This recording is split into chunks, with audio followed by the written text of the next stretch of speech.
کیسه د یو کلی ده چیرته چې حمیره له خپل پلار اکرم او میرنۍ مور شمیم بیګم سره اوسیږي. حمیره د تورو دیګونو غوندې تورې چېرته مړه یې؟ ژر کوه دا غولي جارو کړه او د لوښو ډیرۍ پاکه کړه. ستا په نصیب کې بس همدا خدمتونه دي، ځکه ستا غوندې تورې نجلۍ ته خو څوک په خپل کور کې ځای نه ورکوي. ښه دا دی زه یې کوم. یا الله زما رنګ خو ستا په لاس کې دی، بیا ولې خلک ما ته پیغورونه راکوي؟ ما ته هم یو داسې عزت راکړه چې دا دنیا مې په رنګ نه بلکې په زړه وپېژني. یو ځل په کلي کې میله وه او حمیره هلته په پټه لاړه. په میله کې د حمیره ملاقات له فهد سره کیږي.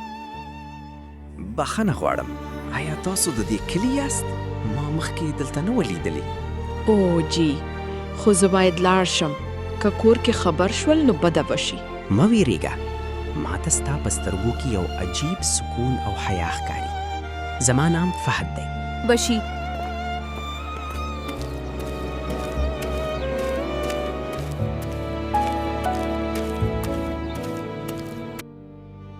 حمیره سلام، دا څه وړي؟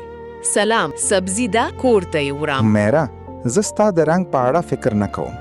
ستا په خبرو کې یو داسې سکون دی چې ما بل ځای نه دی موندلی. زه غواړم تل ستا دا غږ واورم.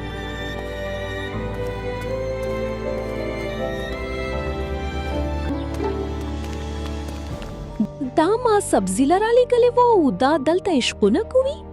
د حمیره مور یو خط لیکي چې په هغه کې لیکلی وي چې زه فهد یم. حمیره زموږ واده نشي کېدی. زموږ کورواله زما واده له بلې جنۍ سره کوي. زما سره د ملاقات کوشش مه کوه. د حمیره پلار اکرم د کار نه کور ته راشي او هغه ګوري چې د هغه لور ژاړي. هغه له هغې پوښتنه وکړي څه شوی لورې؟ حمیره ټوله کیسه خپل پلار ته وایي. اکرم هغې ته تسلي ورکوي او وایي زه پخپله د فهد کور ته ځم او معلومات ترلاسه کوم. هغه د فهد کور ته ځي. فهد ته وایي دا خط ته لیږلی دی؟ فهد انکار کوي. نه، ما دا خط نه دی لیکلی. زه له حمیره سره مینه کوم. کله چې اکرم بیرته خپل کور ته را روان وي، په لاره کې د هغه ګاونډي هغه ودري او وایي ستا ښځه ستا په لور ډیر ظلم کوي. نو اکرم پوهیږي چې دا جعلي خط شاید شمیم لیکلی وي. هغه کور ته راځي او شمیم ته وایي تی ولې داسې وکړل؟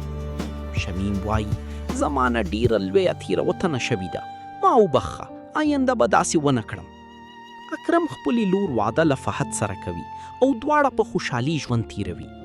که تاسو دا کیسه خوښه کړه نو ویډیو ته لایک کړئ او زموږ چینل پښتو انیمیشن سبسکرایب کړئ.